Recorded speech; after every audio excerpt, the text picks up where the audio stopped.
This year, the city is recognizing not only a former mayor of Vancouver, but someone who has had a great impact on the city. Mike Harcourt was recently awarded the city's highest honor, the Freedom of the City Award. In its 81-year history, it has been bestowed only upon a handful of individuals, all of whom have made a lasting impression on the city of Vancouver. Those include folks like David Suzuki, Margaret Mitchell, Arthur Erickson, former Prime Minister William Mackenzie King, and Bill Reid, just to name a few. Recipients must be unanimously selected by city councillors, and we all know that a unanimous agreement in council is a monumentous feat, so congratulations there. And perhaps the most intriguing part I found of receiving this award is that the recipients are granted free parking throughout the city. Which in this case, it's exciting, though it seems a little bit ironic given your passion for public transportation. So tonight is a special opportunity to hear from two of BC's esteemed politicians, and a rare chance for you to learn about maybe some of the possibly untold stories from the men who have led Vancouver through, I would argue, two of its most transformative periods. From Mike's work as a community organizer against freeway expansion in Vancouver through his years as mayor, to his current work as an advocate for new transportation initiatives, Mike has had his finger on the pulse of key debates for the last 40 years. This is an opportunity for Mike to reminisce on some of the current issues of the city and some of his little-known stories. And this also provides an opportunity for Mayor Gregor Robertson to comment on the lasting legacy of some of Mike's time and illustrate some of the work the city is currently underway doing to address some of these issues. So first we're going to hear from the mayors. I've got some questions to move the conversation along, but it's really meant to be a dialogue between the two of you, so please feel free to interrupt each other and disagree or agree vehemently. And then towards the end of the conversation, we're actually going to open up the floor to take some questions from the audience. I'm going to remind you again, but I'll just mention it here. Please keep your questions concise and framed in the form of a question. The shorter your questions are, the more questions we can take. And we're going to try and wrap up by 7 o'clock. So, not that either of these folks need an introduction, I will do a quick introduction. Mike Harcourt is an exemplary activist, politician, and community builder. In 1973, Mike began over 2 decades in public service as a Vancouver City Councillor before serving as the 39th Mayor of Vancouver from 1980 to 1986. Then moving into provincial politics and serving as our 30th Premier of British Columbia. Mike's exceptional dedication to building better communities has earned him such honors as the Woodrow Wilson Award for Public Service, the Canadian Urban Institute's Jane Jacobs Lifetime Achievement Award, and, of course, an Order of Canada. Please welcome Mike Harcourt.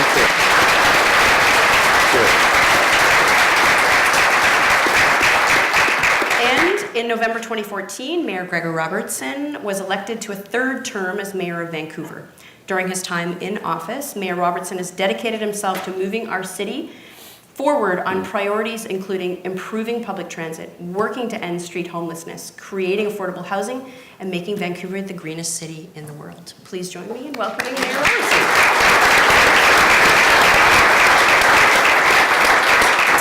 All right, so thank you both for being here with us tonight. It's a real treat. So I thought we'd start with having you both share a little bit about your story of what brought you to the world of politics. Gregor, you came from a business background, and Mike, you came from a lawyer turned activist background. How did your worldviews at the time shape your decision, and were there key issues or people that inspired you to throw your hat in the ring? And we'll start with you, Mike.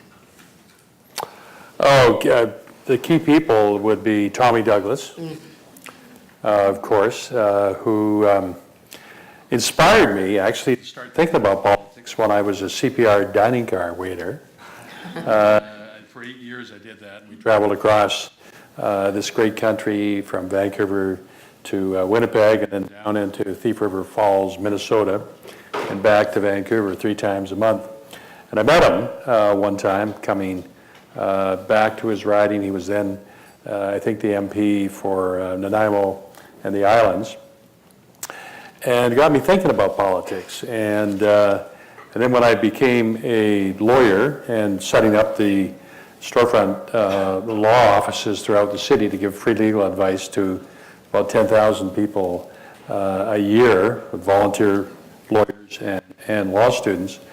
About 6 months into setting that all up in 1970 or so, I was visited by Shirley Chan, who became my chief of staff when I became mayor, and Dolly Mazzari, who was an employee of the city as a social planner, very disloyal, thank God, city employee who was appalled at her job, which was to basically tell the people in Chinatown and Strathcona and across the east side of the city that it was good for them to have their houses expropriated and their businesses ruined so that a freeway could be built. And then all those neighborhoods turned into public housing. So they both approached me. Shirley's family owned a business on Pender Street, and they had a house on Kiefer in Strathcona. And they asked if I would be willing to be their lawyer, the lawyer for the people, the Chinatown merchants and SPOTA, the Strathcona Property Owners and Tenants Association. And I said, sure, who are we taking on? They said, oh, don't worry about it. I said, no, who are we taking on? They said, well, the city, the province, the federal government, the downtown business community, the development community, the banking community, the oil and gas industry, the car industry. But other than that, don't worry about it. And I said, well, what is it you want to do? And they said, we want to stop a freeway. Oh, you mean that freeway that the council wants to build along the waterfront? Now, how many of you have been to Seattle? And you've seen Alaska Way?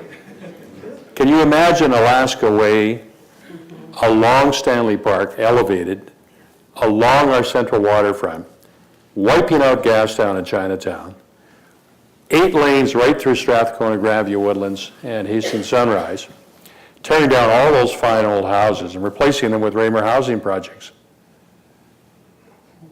That was the idea. I mean, I shudder to think that that could have gone ahead. So we, being naive and, okay, sure, we can stop that,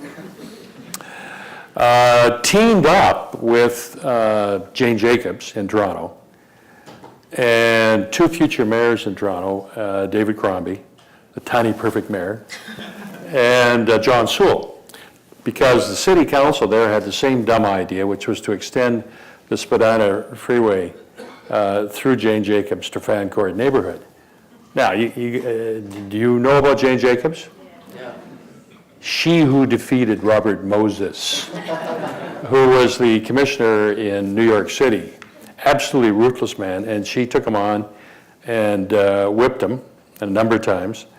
Moved to Toronto so her kids wouldn't have to fight in the Vietnamese War, and all of a sudden got this issue dumped in her lap. So we teamed up, and we basically stopped the freeways and got the federal government, the minister at the time, Paul Hellyer, through a telegram that we drafted for him to send out, that was sent by 2 young aides at the time, Lloyd Axworthy and Dan Jordan. We sent it back to him, and he said, okay, I'll send this out. And it basically was very simple. It said, stop all urban renewal in Canada, period. So what then happened after we were able to stop urban renewal is to start a whole different way of doing cities. The livable city concept came to the fore. The Walter Hardwick, who was a council member, world famous urban geographer at UBC, started the idea that cities should be places you want to live in and work in and play in, and you should have complete communities. And you shouldn't have a 9-to-5 downtown that dies at 5 o'clock, and people get in their cars and go on a freeway out to the suburbs. So we were able to change the whole idea of the national government's involvement, and the province's involvement, and the city's involvement in cities, and to engage citizens, to be part of the solution of planning the future of their city and their communities.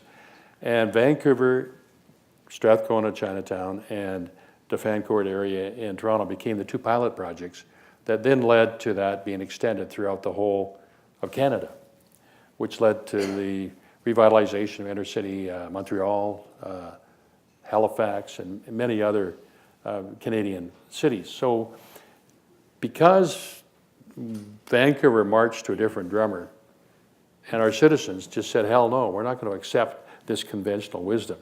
And it was broad-based, and it was had a lot of support right across the political spectrum. Because of that, we stopped that dumb idea. And we're the only major city in North America, think about it, the only major city in North America that doesn't have a freeway going through it. Thank you. So, and what we have in this city, and Gregor will tell you this, because you sure know people's opinions in this town, is we have a city that you do want to live in.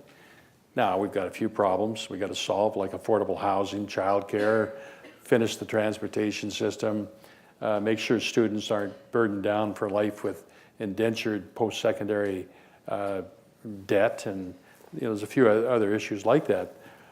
But that long-term view and a courageous citizenry is really what this city is about.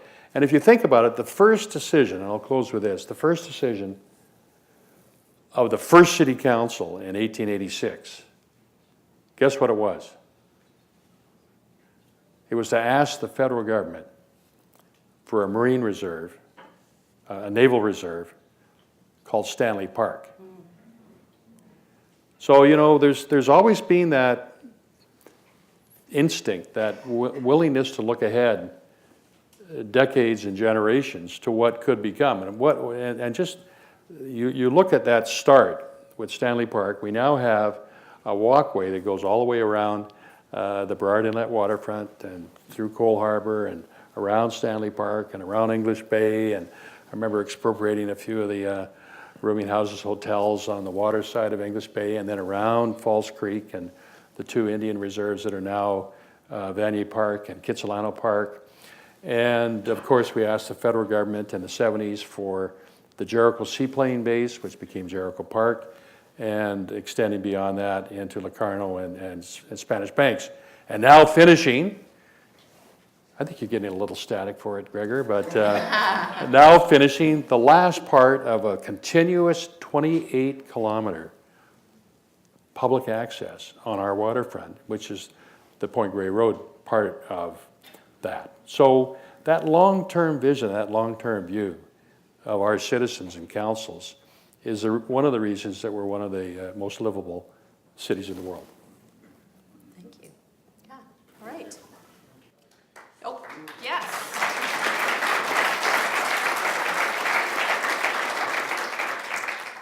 So I forgot what the question was. So the question was, share the story of what brought you to politics. Was there a person, was there an issue? Yeah, I would say, certainly growing up here, I was inspired by a lot of this history. I never studied politics and government in school other than what was obligatory.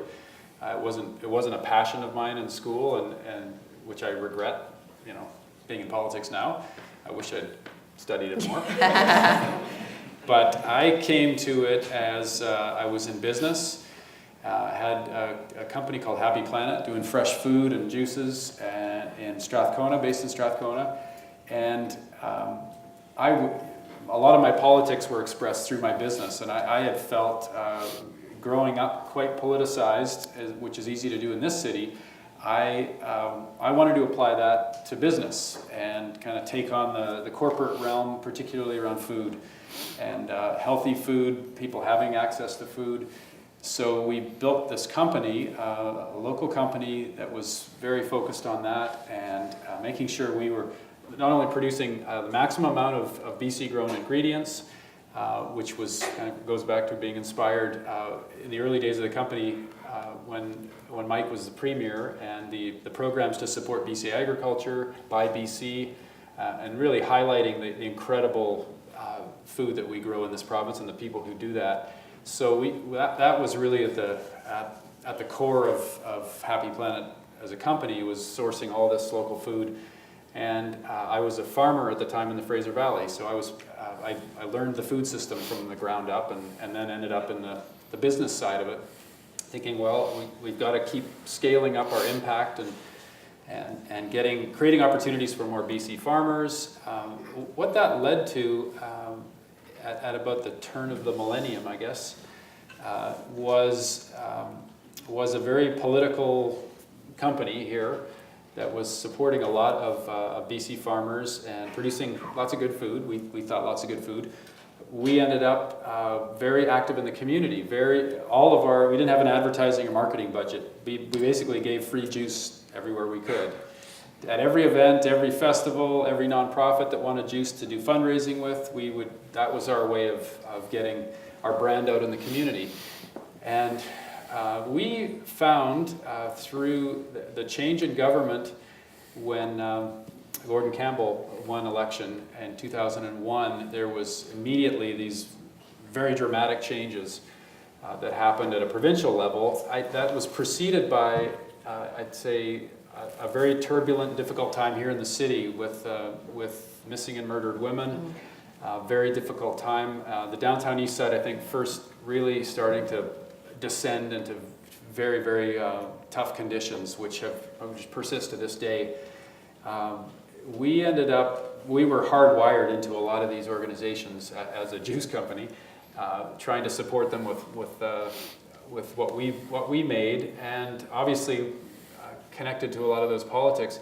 I ended up being invited to sit on provincial advisory boards to the minister early in the Campbell government, and as someone growing in this company, I also ended up involved in the election of Larry Campbell, who kind of came out of nowhere as the chief coroner and focused on the downtown east side and the overdose deaths, which again we're living through another horrific chapter of.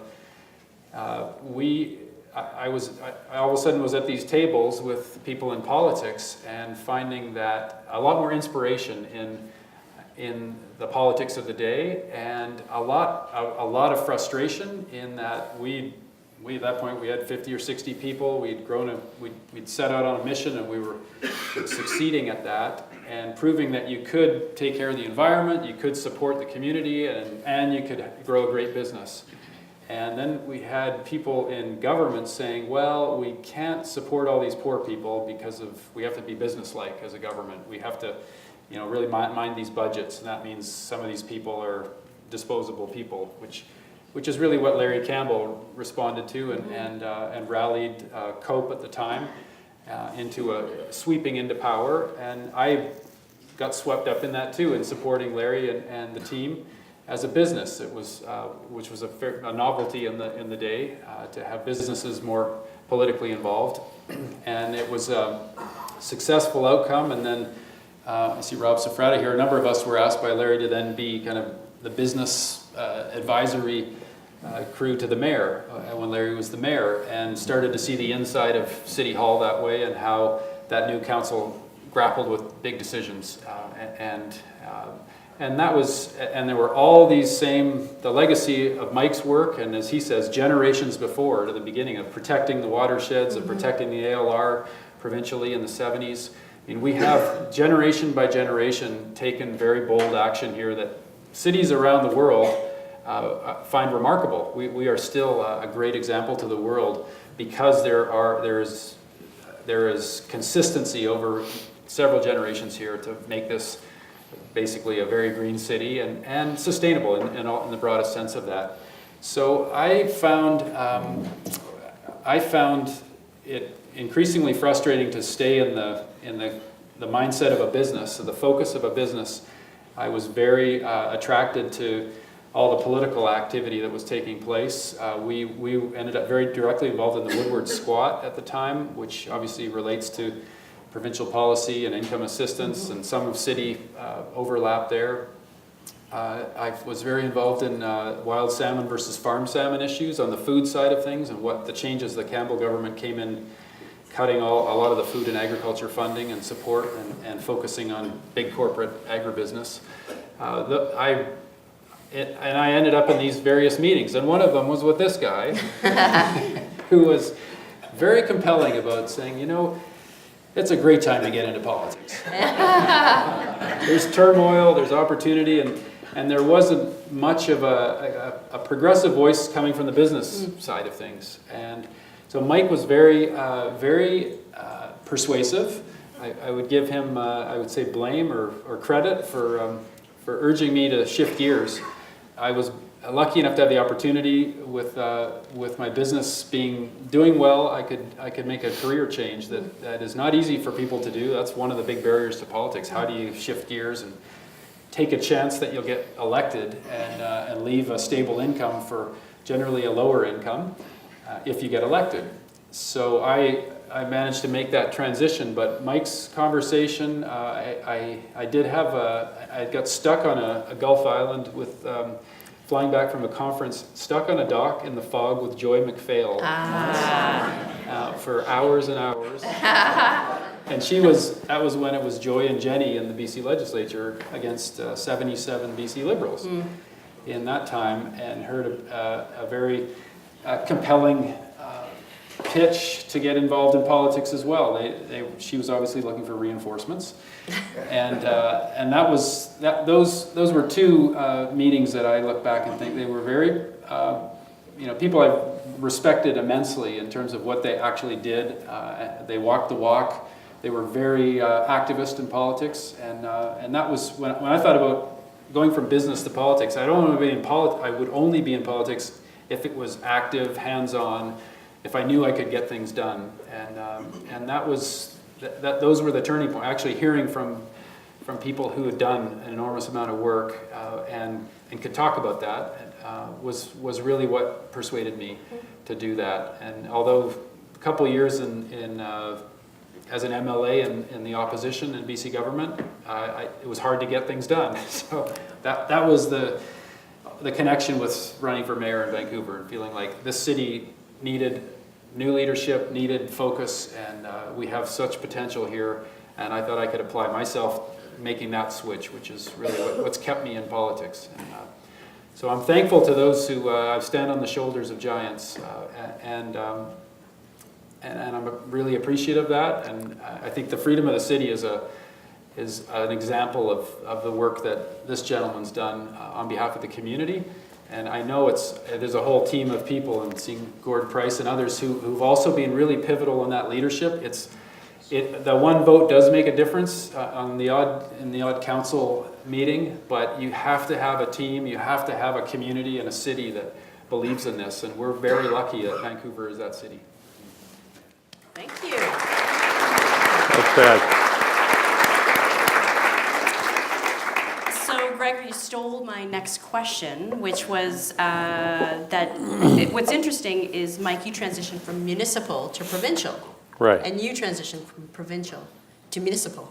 So we already know why you've transitioned. So what was the driving force behind you going from mayor to premier? Frustration again. You know, I was really frustrated with the Socrat government at the time, which is a typical thing for a Vancouver mayor to be. We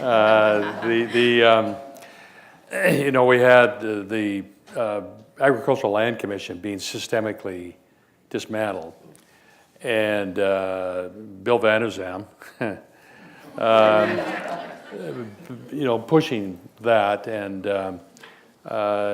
so it was really frustrating to have to deal with a government that didn't get the livable region strategy, the livable region plan for the whole region, and that the green zone was absolutely essential. You know, the protection of farmland, the significant ecological areas, the watersheds, and that the livable region plan idea of 70% being in a green zone and the other 30% urban-based, but even then to have town centers linked by public transit rather than freeways. And to have complete communities, so you could live, work, play in the same place. And that was being systemically cut away. And I remember one vote, the Spitafor farm vote out in Delta, where the idea was to subdivide it into those huge lots, monster houses, and destroy this perfectly fine old, really high-grade farmland. And it came to a vote of the regional district, and the vote was 33 to 32 to turn it down. And I was glad to be votes 31, 32, and 33 to turn that down. Well, the result was that the Socreds in a MIF state eliminated the regional planning function. Said you can't plan anymore. And you can't call your planners planners, so we called them development officers. And we just defied them and kept planning the regional district. But that's a hard way to fight, you know, and so I decided to take a demotion and go from being mayor of Vancouver to being premier. and to take on Bill Vanderzam, who was a maniac. I mean, I don't know if you remember the time, right? And you knew he was going to implode. It was like Donald Trump. You just know what's going to happen. And so I ran for, for the provincial legislature, and really hard riding where the NDP only got 70% of the vote in Vancouver Centre, as it was then known, and got elected. And so that kind of got me started provincially to then try and end the war in the woods, to try and make sustainable cities a major part of the province's role and to be cooperative. So it was really to get stuff done, and frustration that got me out of city politics and demoted to provincial politics. A demotion. I'm wondering, how do you both feel about the strength of the region right now in terms of, do we have work to do to get back to that place of planning together as a region? But this, what is, in this time of growing population moving to cities, what is the role, what's the greater role of regional politics at this time? Well, I'd say we enjoy more shared objectives as a region than we ever had. I mean, there's been ups and downs over the years with Metro Vancouver, or GVRD as it was called before. Right now, just a couple of years ago, we approved a regional growth strategy together. So we basically entrenched all this legacy of planning work and protecting the green zones and designating the high growth areas. That work was all approved as a region, which was unprecedented to the depth that it exists now. We have a 10-year transit plan as a mayor's council, which was created through provincial legislation, has actually turned into, I think, quite a constructive body to work with the Transit Board and actually plan the transportation kind of in alignment with the land use that we do at Metro Vancouver and then individually as local governments. So I think we're at a time where there's way more in common, and there's consensus on some really critical pieces that I think evade many big cities, many metro areas around the world. We still have issues to resolve, but our biggest challenges are dealing with the province, frankly, and making sure they come to the table with transit investment, and they come to the table with broader infrastructure investment. The two sewer plants desperately need improvement. Lions Gate and Iona are pretty deplorable for this day and age. Not that, and Victoria's CRD has their problems as well, but and we have Mr. Floaty on the island to campaign against that. But we're still faced with this enormous backlog in investing in urban infrastructure. And it's just not been a priority for provincial governments for many years now. And we had hoped that this year we'd see, prior to the election, that we'd see more commitment also leveraged by the Trudeau government, who put a lot more skin in the Yeah. game from a federal perspective. And we're really thankful. Trudeau basically won his majority through the cities of Canada. Yep. So it's really finally the cities being organized and voting in members of parliament who want to see investment in our cities, know that that's where almost all Canadians live now, and where our economy is growing robustly. So, but having the provincial government lag has been difficult. And I would say at the metro table, regardless of our personal political stripes, there's a lot of disappointment that we haven't seen more investment in our infrastructure, and that extends into affordable housing. I think we're way behind the 8 ball. Homelessness is worse than ever. We just came out as mayors and regional directors. We approved a homelessness paper that we advanced to the provincial government. Right now we have about 85 tent encampments around the region. You know, the problem has always been more focused and centralized in Vancouver, but now it's spread all over the region. People living outside all over. We'll have the count in a couple of weeks that was done at the beginning of March, but we basically had unanimous support calling on the province for 1,000 units a year of transitional housing, like modular housing or buying hotels, anything to get people inside off the streets, and a much more robust approach to get everyone into affordable housing that's on the waiting list right now. So that, just as an example, we're all together on this as a region, which is, as Mike can attest to, I'm sure, is very difficult to do, given the diversity here, but we're not seeing the support that we need from the BC government, and the federal government is improving. We're seeing signs of life there, and hopefully this federal budget advances that in the next week. Okay. Mike, do you have any thoughts on that? Well, I agree with Gregor. I think there is a remarkable consensus amongst the mayors of the region, and we've done two things right, I think, over the last while. One is to re-energize the inner city of Vancouver, where we now have, 100 to 150,000 people living in the inner city, 76% of whom don't take a car to work. You know, so you get people walking, cycling, taking public transit, and you get that virtuous combination. But Surrey is no longer having to say, I'm Surrey. You know, they've got their act together.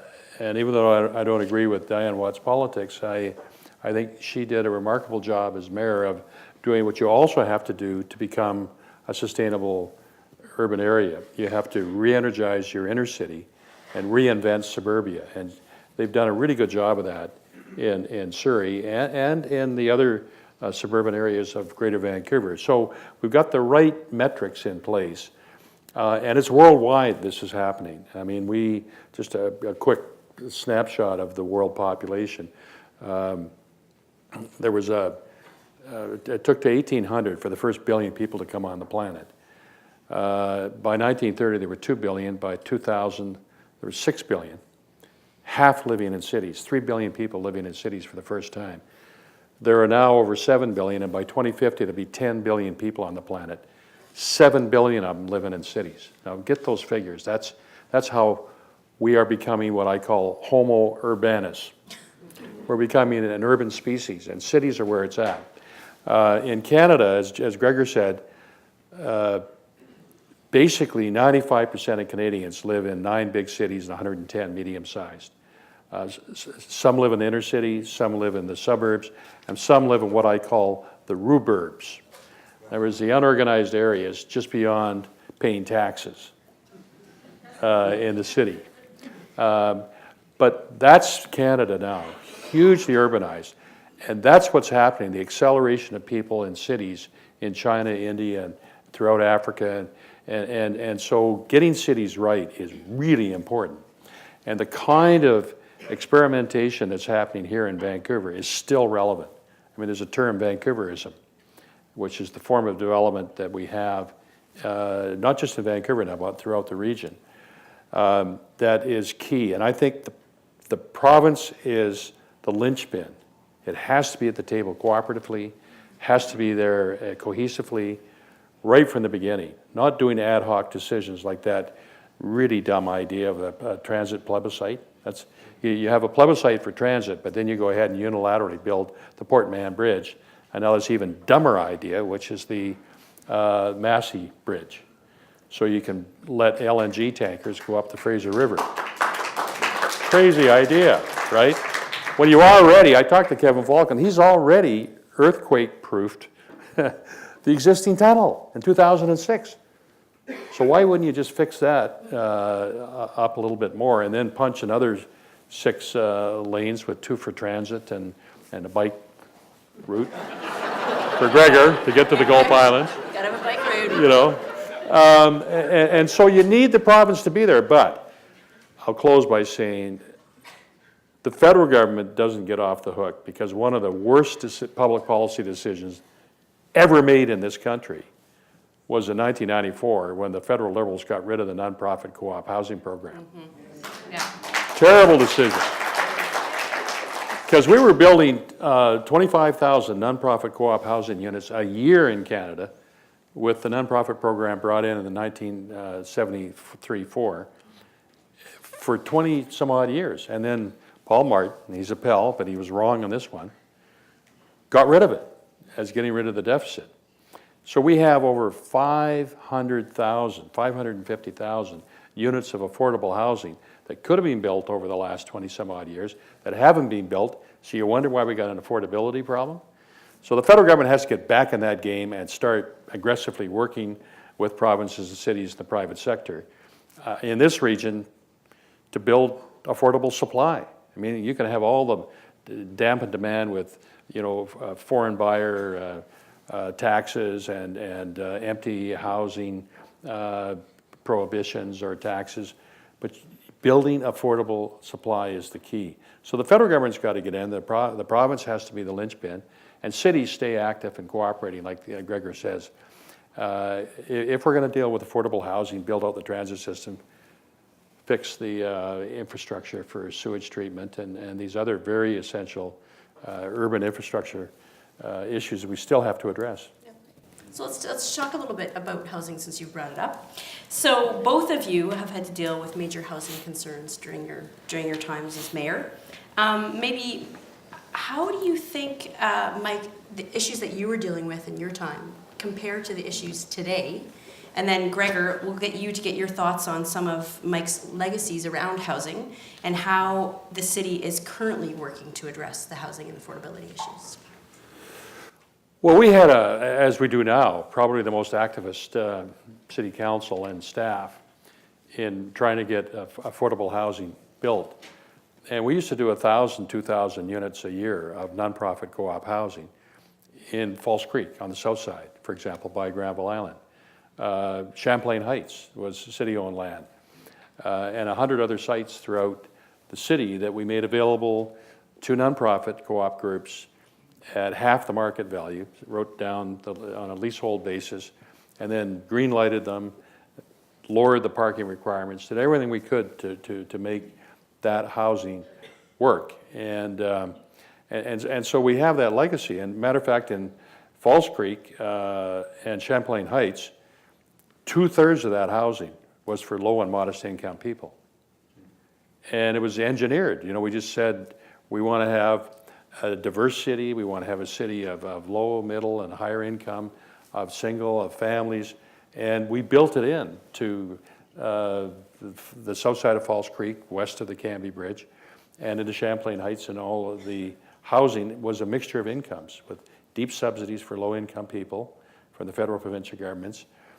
And so I think we've got that history again.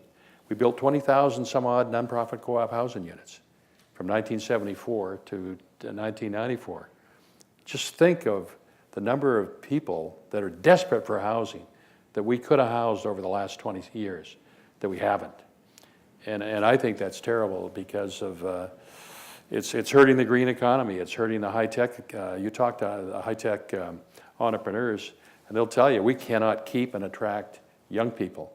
We can't keep and attract talent because of the high cost of housing, the lack of affordable childcare, the lack of mobility in transportation, students, you know, coming out of post-secondary institutions, huge debt loads, So how do they afford a down payment to buy a house, even if they could afford, to live in the city of Vancouver?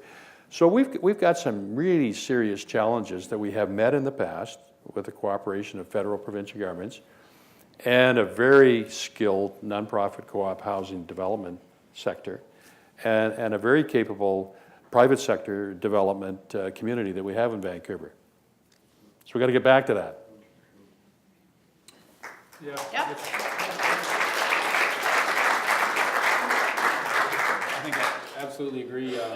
It's the challenge we have now is just 2 decades of backlog of not building anywhere near enough affordable housing to meet the demand, and that's that coupled with just constant population growth. I mean, and that's we're kind of a victim of our own success here. We have one of the world's most livable cities and an economy that's booming because it's very diverse, because again, leadership for decades now, going back to film and television, and Mike and the team making sure that was a top priority in the 80s, the BC government following through there and building the creative industries from scratch here over decades to now being one of the most potent hubs in the world, #1 in the world for visual effects and animation, which is thousands and thousands of creative jobs in Vancouver.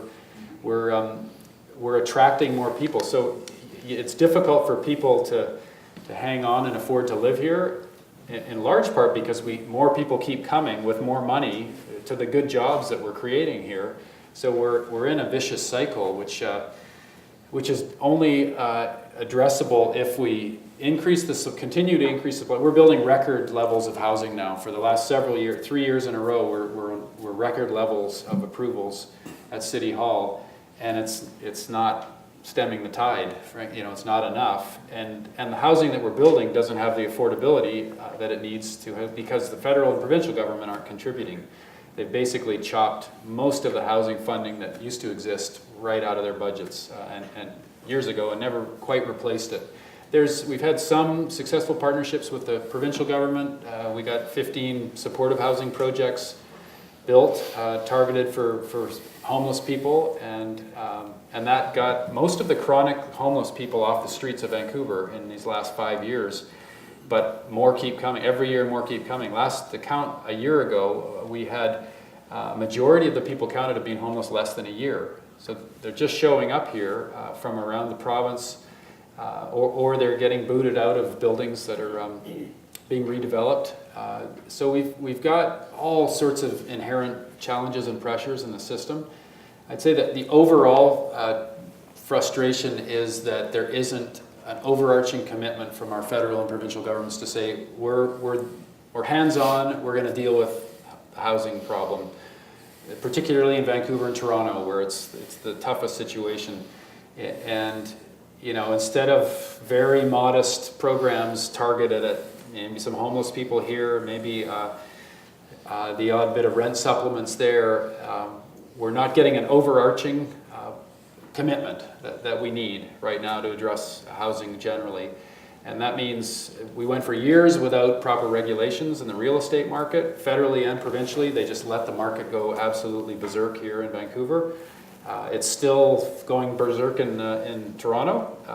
And the federal government's taken some action to deal with the CRA loopholes that people have manipulated, that encourage flipping and speculation and holding land and property as business investments versus homes.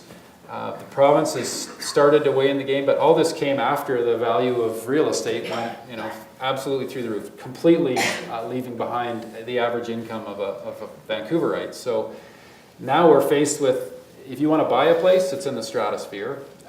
That's completely out of reach for most people here now. And we just have to focus on getting rental housing built, a huge supply of rental housing. So the supply that we do focus on now, and we're right in the middle of rejigging everything, resetting what we do at City Hall to focus on our rapid transit nodes in particular, our arterials that have good transit, our mixed multi-family neighborhoods where we have 3-story walk-ups and multi-unit buildings, and city land. We have some city land that we can put into play as city councils have done over the years, but now we've got to catch up. We've got to do more, and that we can get much more affordable because the land is public. Right. But now we're talking about the single-family home neighborhoods, which, you know, it's the reality is that's the majority of the land base here. And even though we've said every single-family home is 3 units now, it's secondary suite and laneway house is possible at every parcel of single-family home. They're all 3-unit parcels, but it's not enough. And we have neighborhoods like Kerrisdale, for example, emptying out 800 people fewer in Kerrisdale than 5 years ago, when the rest of the city is struggling with growth. So we have to figure out how we get some thoughtful, gentle density into those neighborhoods, and particularly close to the schools, because our school population in some neighborhoods has been dropping. In other neighborhoods it's going up, but we have to be sure we're everywhere that we can get more affordable housing options. It's getting that supply and making sure it's targeted to the people who live and work and are growing up and want to build careers in the city. It has to actually fit with the people who are here, versus just letting anything go, and you end up with empty monster homes in some of the neighborhoods, and neighborhoods that are hollowing out as a result. So we have to be much more hands-on with what we do at City Hall. And we collectively have to push a lot harder on the BC government and the federal government to say you have to invest more to improve the affordability and to regulate real estate markets here. Those are the roles of those governments.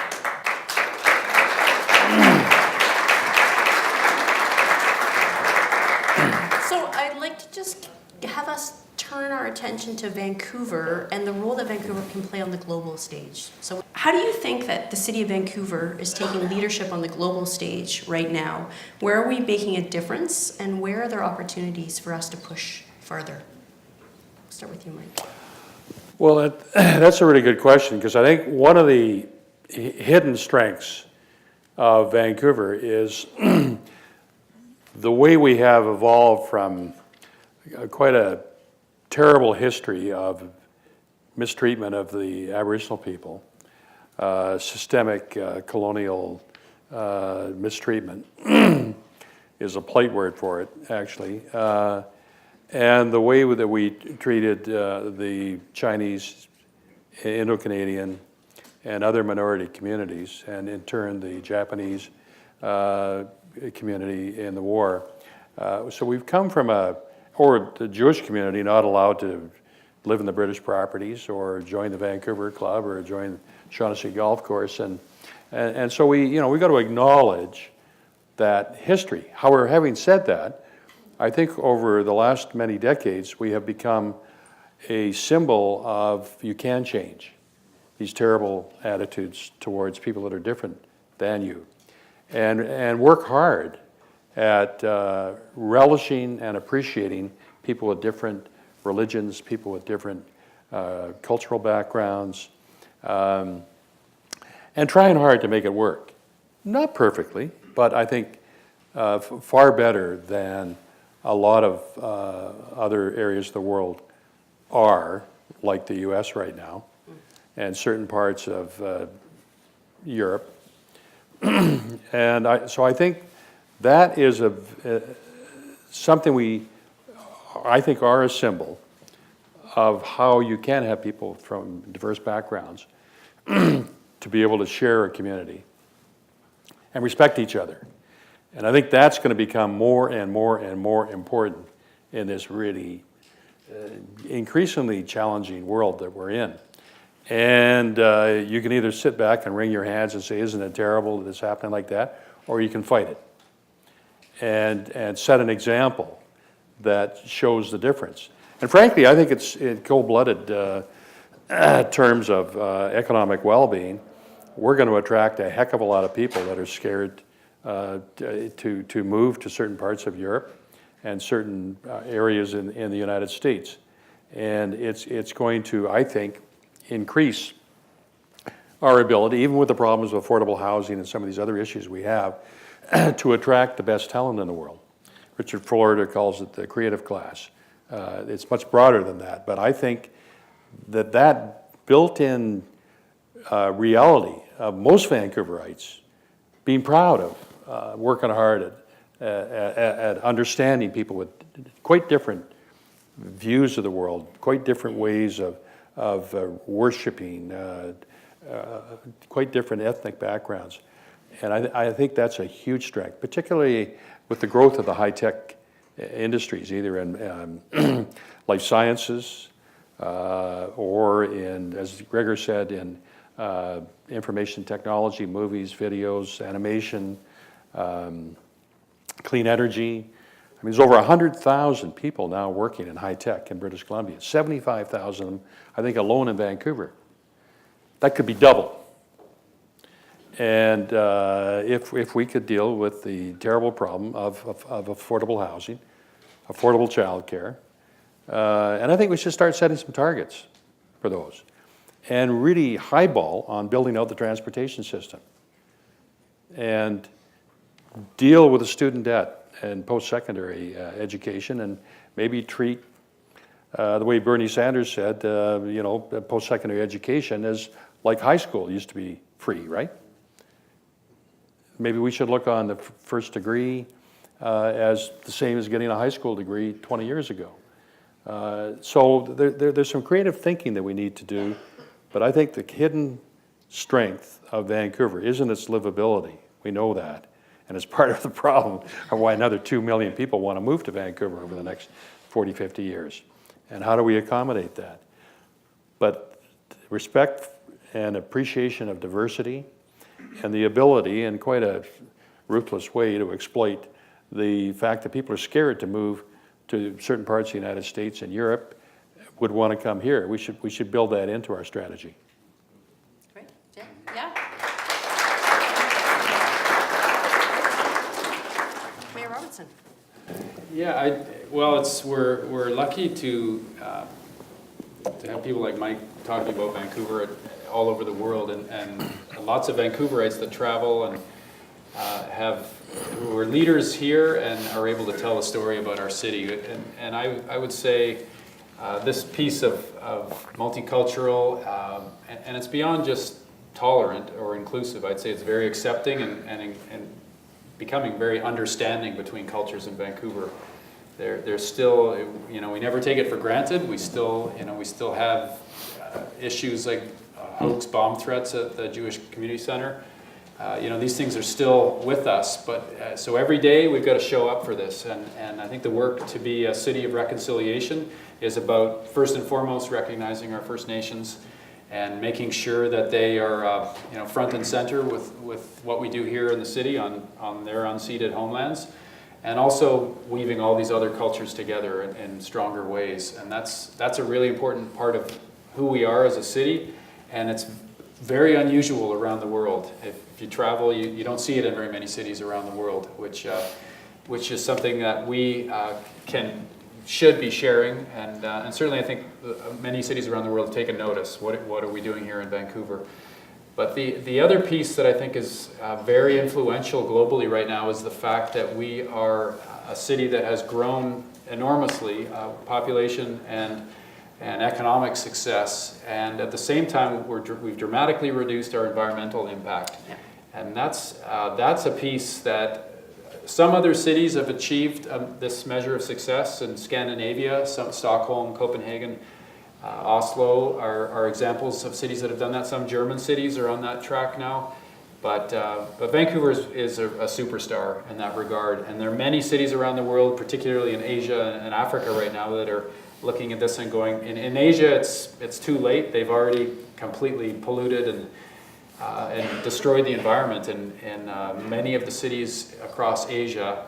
There's hope that African cities are going to leapfrog, much as they have with cell phones. They won't ever get dragged into the industrial activity that has swept the rest of the cities of the world and degraded the environment. They may go straight from where they are today to all renewable energy and transit and urban systems that are clean and green. So there's a lot of sharing happening between cities right now. The networks are very strong. Mike does a lot of this work with Quest, with the energy systems in cities, basically making sure that as cities grow, they adopt the best technology, they get to renewable And our part of our goal to be the greenest city in the world was also to say to other cities, you know, that we're throwing down the challenge. It's a very friendly and cooperative challenge, but it has created among a whole group of cities, at least 20 or so cities right now that are very competitive about being first to market with clean technologies, green buildings. We are one of the cities that are competing in that, and that's now a feedback loop to more economic success. It's creating all these great jobs in Vancouver, exporting our technology and our great ideas that we're implementing in our city. So the overall challenge with that again is that the more success we have being a livable city and growing and creating all of these jobs and getting along as people means more people want to come here. So the magnitude of the challenge, it just continues to build, and that gives us more and more work to do. But I think that's with the cities that track us around the world, and when we are constantly sharing information with other cities. SFU has actually been a great help in helping us to package and distribute what we've done as a city over generations and what we're doing right now to help other cities, because there's a lot of learning that's taking place, and that's an important responsibility that I think we have as a city to share how we've done this and what we need to do from here. But we have a lot of work to do to keep on top of that, and in situations like affordable housing, we're losing. We have people sleeping outside tonight. 1,000, 2,000 people around the region, maybe, that are sleeping outside. And so we still haven't nailed it. We still have some hard work to do, but we're a leading city, and we get a lot of attention globally for that, and we need to keep living up to that. Thank you.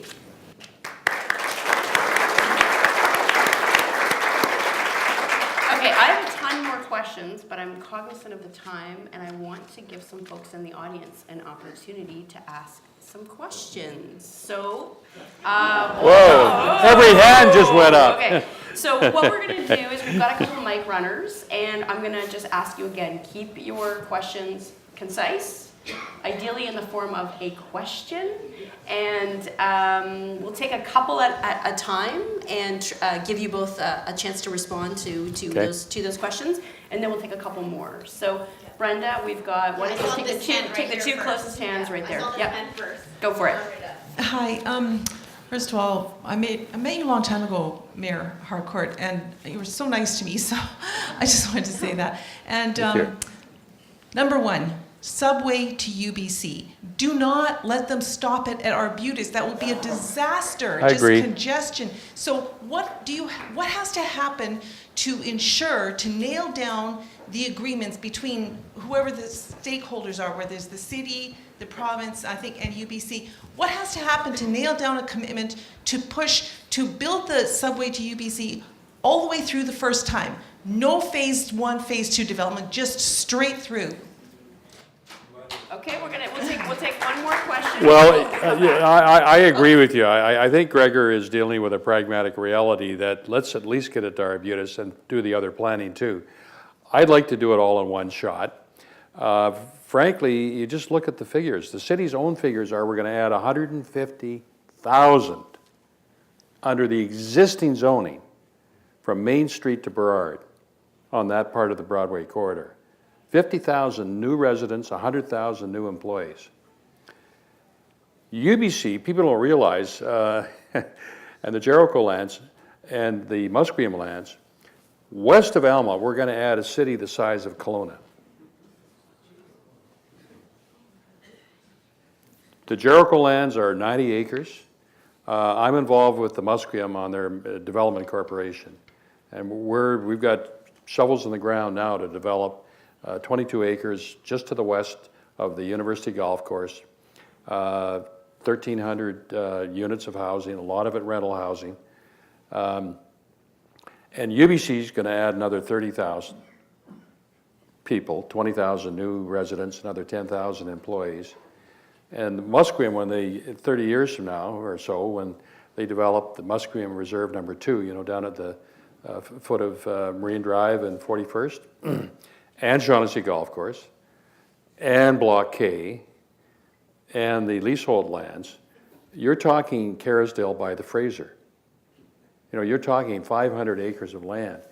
And we need to plan for that now, and we need to have a rapid transit under Broadway, all the way to Jericho for sure, and then under Trimble Park, and probably come up at grade to University Boulevard, and then it's a station right at East Mall. And Jericho and UBC, the Musqueam and the others, and UBC should put aside land and charge development fees to pay for that. And the same with the city along that corridor. Because it costs $50 million a station to put in a rapid transit station. And I don't want to do what we've done with the Canada line and the Expo line by underbuilding. You cannot expand the stations for the Canada line now because they underbuilt. And it was at capacity the day it opened, right? So let's not do that again. Let's think big and bold. And I don't know how many of you have been to New York, but there's the 6th Avenue line, which is 4 tracks, 2 express and 2 local.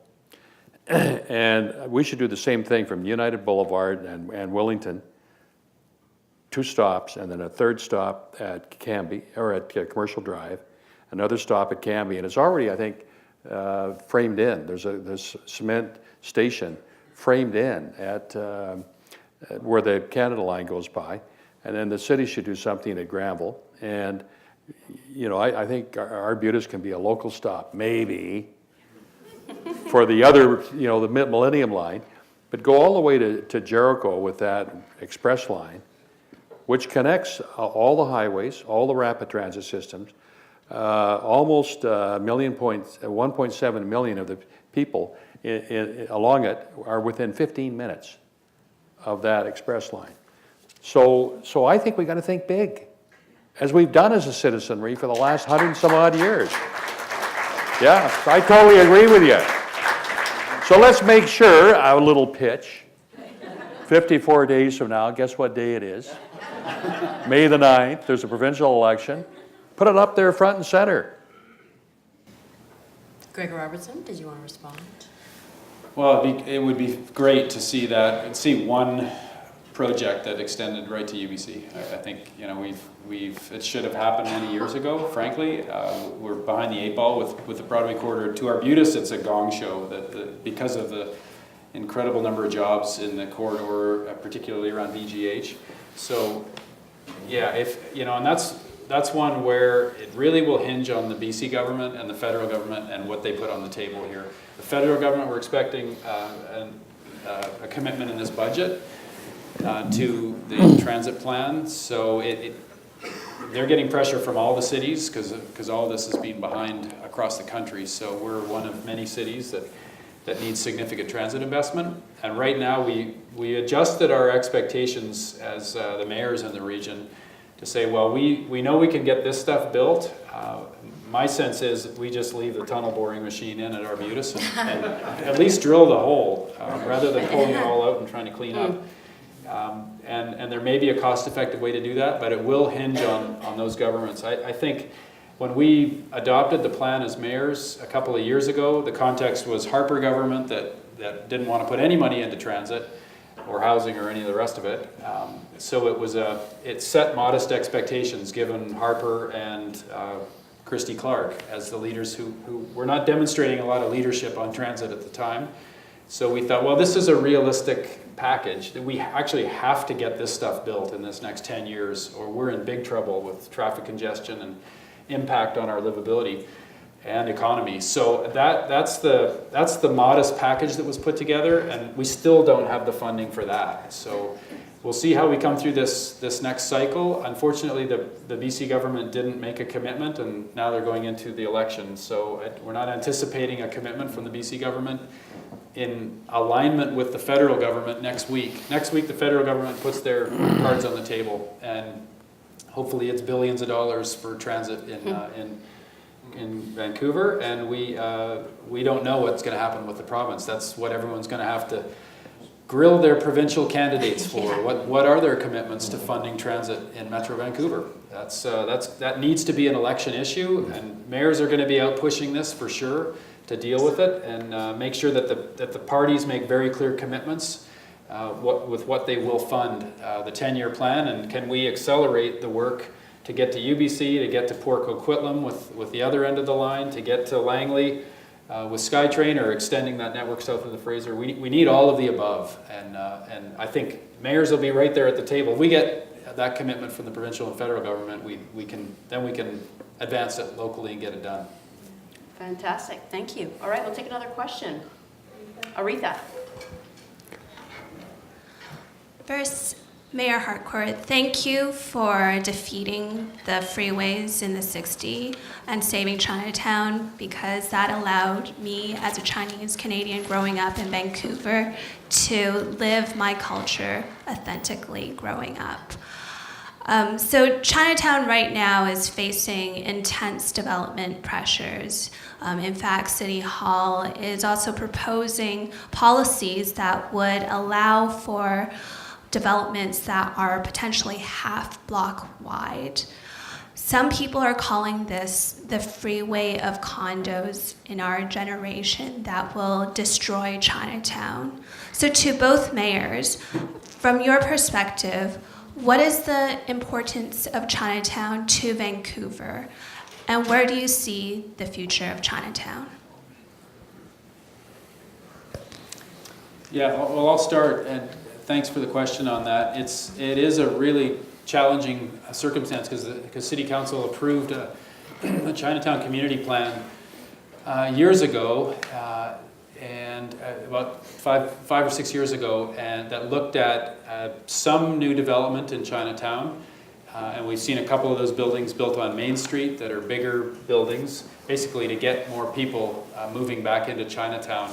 And that the sense from the community at that point was quite a delicate balance of, we have to take care of the historic, this is a national historic neighborhood, we have to take care of the history, the heritage, and we have to make Chinatown vital again. At that point, the storefront vacancies were off the charts, and it was kind of a low point, I think, overall for Chinatown. And it's been really difficult to see Chinatown lose so much momentum over the years from the memories I have as a kid of Chinatown being really bustling and an incredible neighborhood for sidewalk activity and culture, to the state that it got to in 2010 when we were considering that plan. So some development has happened. City staff are looking at these next steps, and I think that one point about half-block assemblies, I don't think council will support that at this point. I think the small storefronts are really what Chinatown is all about, and I think we have to be very, very careful with changes that we make in the Chinatown neighborhood. And important to deal with the housing needs. There's a lot of Chinese seniors in many of the buildings. There are a whole bunch of buildings that are over a century old. They're historic buildings, and the societies and associations that own them can't afford to improve them and do serious renovation. So we've got a much deeper problem taking care of that neighborhood and investing in the buildings that, frankly, we are going to need provincial and federal government support to do. If this is truly a national historic district, we're going to need some support to make sure we take care of the buildings there, and particularly the housing. But there's a lot of tension in the community around certain projects, the Kiefer Triangle being one example of that, right across from the garden, Sun Yat-sen Garden. We've got sort of hot spots within Chinatown that the community is weighing in on, and we've got to make decisions on this year. And that overall plan that's coming on the table with how do we maintain the character and get lots of activity. There's lots of great new businesses in Chinatown, great restaurants. There's a real revival going on, but there's also a Starbucks on Main Street now that much to the dismay of many, that does. There's real change in the character that's at stake right now, and I know my council is very mindful of that, and we are going to be really careful with next steps and expecting that there'll be lots of community engagement on this, that people have to be involved in helping shape this. When we went through it in 2010, lots of people got involved, and I think we hit the mark in terms of a balance, but we're at another juncture here where we're going to need lots of community input. and make the best decisions we can for Chinatown and try to have more people, have more life, have more business, but don't lose the magic of Chinatown. Great. Just to reinforce that, I was at a meeting on Friday with Frank Kaplan and I for a group called Building Community Society that Milt Wong helped get off the ground with Mike Clegg, who used to be the executive director of the Carnegie Centre. And I can reinforce what Gregor has said, that the staff are going to be, they've heard the concerns about ruining the essence of Chinatown. And also the reality, you're not going to be able to have the Chinatown of old. That the Chinese community have basically gone elsewhere. Gone to Richmond, they've gone to Victoria Drive, they've gone elsewhere, Burnaby. But it's still the heart and soul of Chinese culture in the region. And that heritage and cultural context is what we want to keep the essence of, particularly on the 3.5 blocks on Pender Street and around the Chinese Cultural Center and the Dr. Sun Yat-sen Garden, both of which they're getting a little threadbare, and they need some investment to bring them up to speed. But if the staff were very encouraging, they said we're not going to allow 200-foot frontages, that these old heritage buildings and the shops on the bottom are really important for the feel of Chinatown. We've got to find ways to make those old buildings work. And we've got to find the scale, the height, and the scale of development work in Chinatown. And so the council, as Gregor has said, are aware of that. The staff are, and I think there's a report coming to council in the next couple of months to try and keep that essence, but allow the next century of revitalization of Chinatown to happen, which isn't going to be the same as the last century. However, I'd love to bring back the orange door and the red door and the green door and all those fine old restaurants in the back alley of Pender Street. And if we do that, it means that the drug dealers and the addicts are out of those lanes and they're being restored to the people of Vancouver. So, I think there's a struggle that's going to take place. I think we can win it. I think we can keep the essence of the Chinese culture and the huge contribution to our city that is. I mean, it's really part of the heart and soul along with Gastown of Heritage Vancouver. Okay, great. All right. We'll try and keep the questions short. We probably have time for one, maybe two more questions. Yes, I wanted to get your both of your thoughts on the housing casino we have in town.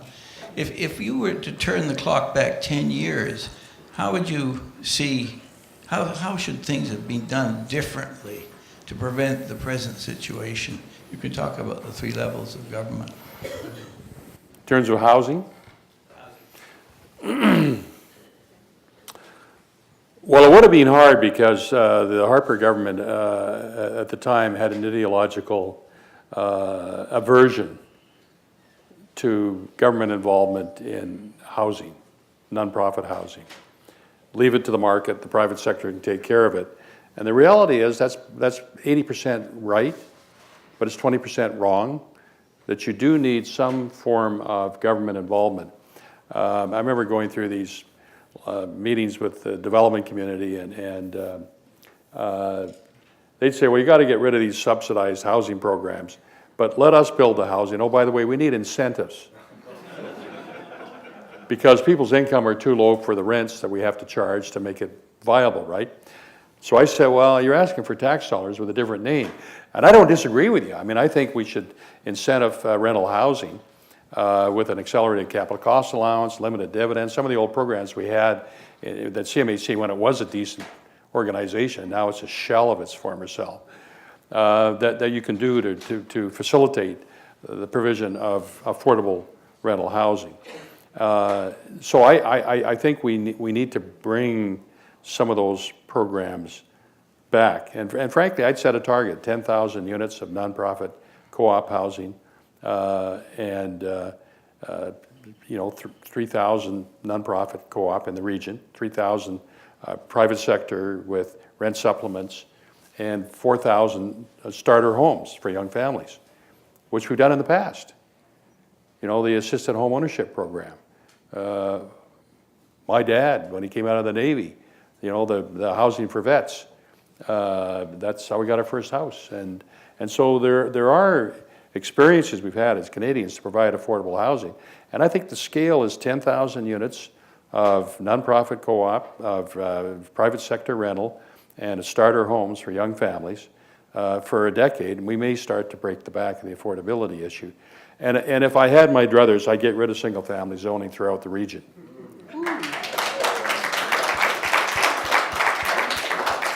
Quickly, did you want to add? I think he covered the bases. He covered it all. Okay, great. So we'll take one more question. Final question. Go for it. Me? Yep. Just one question for Gregor Robertson there. With regards to Vancouver 2020, greenest city in the world. Can you tell me who decides it? Who's there now? And are you going to make it? That's a good question. There are a number of different organizations evaluating greenest city. We actually had The Economist do a round of this globally a couple of years ago, and we ended up basically just behind San Francisco in North America. They didn't aggregate the continents, so we at the time were second in North America, but that basically, based on their metrics, put us in the top 10 globally. But the first 5 were all in Scandinavia. Those are the cities that have been leading the charge. So we, when we looked at it and adopted the plan, well, there was actually, Mike sat on the Greenest City Action Team that looked at what different cities are doing to measure their impact on environment and to look at the positive side of this as well, and in terms of economic opportunity.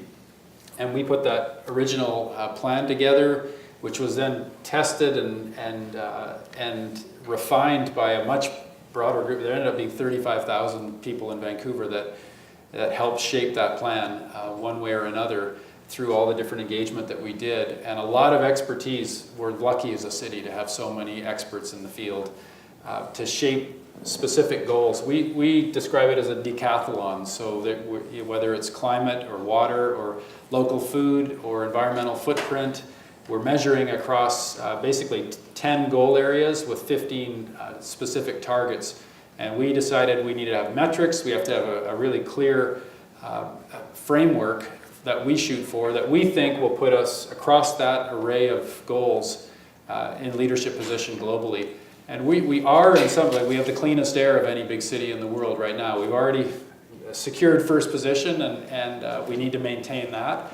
We're nowhere near that with water consumption for obvious reasons. It has not been a big priority to conserve water, so we are water hogs, and we have a lot more work to do to reduce the amount of water we use, which may not have been relevant too many years ago, but as we saw with the drought the other summer, we're not that far off of what many other cities facing water shortages are. So we have room to make up and to gain on a number of those goal areas, but we're I think reliably in the various studies from The Economist to others. MIT just did one and put us as the greenest city in the world based on tree canopy, which that's one piece of the puzzle. Actually, it's like one fraction of one of our goals is around the tree canopy. It's a very important one for sure, but just having tree canopy doesn't make you the greenest city in the world, at least by our definition. But it was nice to get the recognition. That said, by our analysis, we have a lot of work to do on tree canopy. We've seen it go down below 20% and a lot of trees lost, and we've changed the tree bylaw to protect trees and take out the rule that enabled people to cut down a tree a year in their yard. So we've made changes, some of which have come under real pressure, to make sure that we are among the leading cities in all of those different disciplines. And we're tracking it. We've got a team tracking it. That is a good question. In 2020, will there be a rigorous, methodical exercise to assess all the cities in the world? I hope so. We've encouraged The Economist and a couple other organizations to make this a regular exercise, to push all of us, because there are many cities that are striving to be the greenest in the United States or the greenest in Europe or the greenest globally in our case. And it would be nice to have really solid, robust analysis of that by independent parties. So we're hopeful we're going to see that in the years ahead. We've had a few examples of it. For the time being, I think we're in the top 10, and we've been steadily climbing on our competitors in Scandinavia in particular. But we do have a lot more work to do. These next couple of years are really important for catching up to the competition, and I look forward to being thoroughly assessed on this in 2020 to see that we've achieved that goal. Okay, wonderful. Thank you.